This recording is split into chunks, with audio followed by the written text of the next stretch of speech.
Hi, my name is Jim. About 2 weeks ago, I woke in the middle of the night thinking about the crucifixion of our Lord. I envisioned Jesus crowned with thorns. The next morning, I couldn't get this thought process out of my head. And I decided I needed to capture Jesus' sacrifice for us. The crown of thorns signifies for me this great sacrifice, so I decided to craft a crown of thorns. This video will show you how I made his crown. Now we're going to harvest some grapevine in the woods to our project.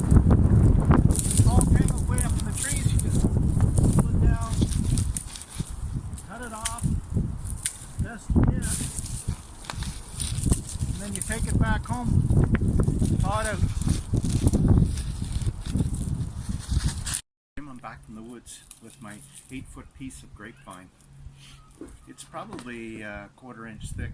I can probably have it a little half thicker, actually 1/2 inch would be good.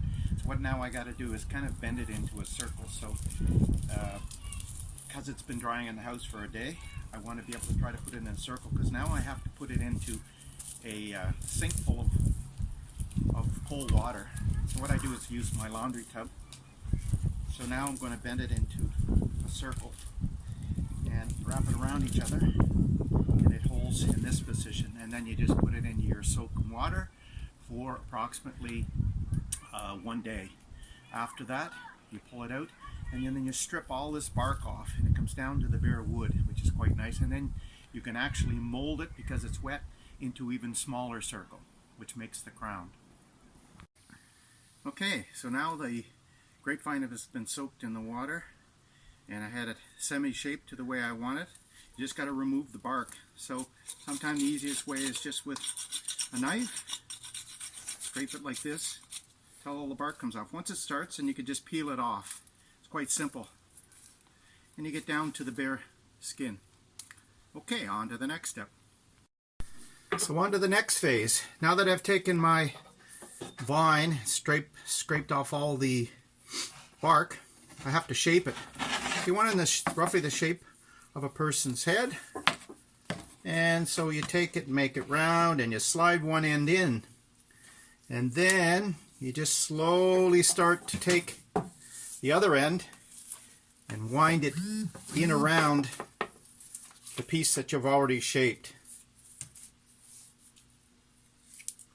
You just loop it around each other. Continue to loop it around the piece that you have. Keep shaping it as you go to keep the form that you want.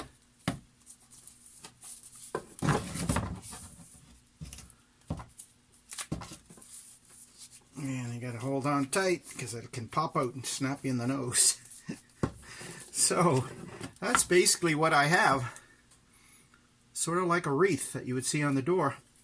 So these end pieces, what you can do to hold them from popping out, is you can drill a tiny little hole in it and put a little piece of wire in, or you can chop them off. But I would say to hold them in tight, drill a hole right through and put a little piece of wire in there.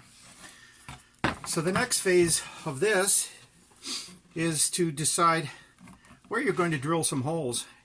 And what I've done is I've taken my ordinary drill and a little 2-inch nail. Works perfectly as a drill. And I'll just drill the holes. If I consider this the top, I could drill in the holes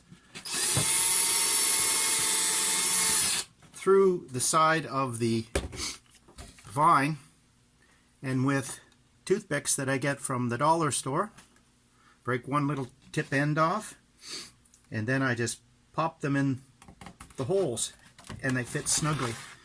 Now if you look closely, doesn't look like too much now, but if you continue drilling holes at all different angles all the way around, these toothpicks start to look like thorns. So I drilled holes all the way around both sides, inserted my toothpicks in various places. As you can see, it's got a nice little shine on it.